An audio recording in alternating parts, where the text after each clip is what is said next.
Every day, I rubbed garlic on my hands, gritting my teeth against the intense pain. I dipped my fingers into hot oil and deep-fried them. Once both sides turned golden brown, I wrapped them in gauze.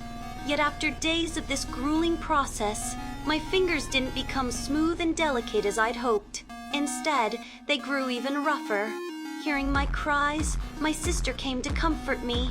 But then I suddenly noticed her fingers had become unusually soft.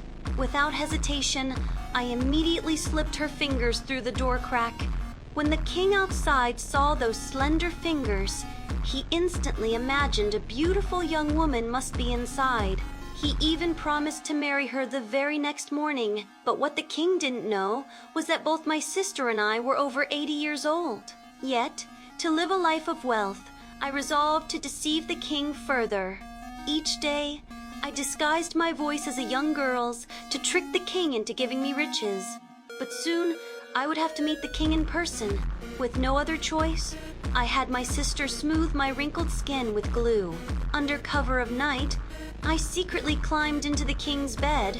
Meanwhile, the king ordered his guards to extinguish the candles. We spent the night together, but when the king awoke the next morning, my skin had reverted to its wrinkled state. In shock, the king ordered the guards to throw me off a cliff. But luckily, I did not die from the fall. Instead, a witch found me. She merely embraced me gently, and I instantly transformed into a young, fair-skinned beauty. Meanwhile, the king was hunting in the forest. When he saw me, he was instantly captivated. But he didn't know I was the woman he'd thrown off the cliff. Back at the palace, the king crowned me queen and held a grand wedding. But I didn't forget my sister. I ordered guards to deliver her a new gown and an invitation. When she saw me, she was stunned. She kept asking how I had grown so young. But I feared if she learned the truth and became young too, my position would be threatened. As the king approached, I blurted out that I had peeled off a layer of skin. I thought this would convince her to abandon her pursuit.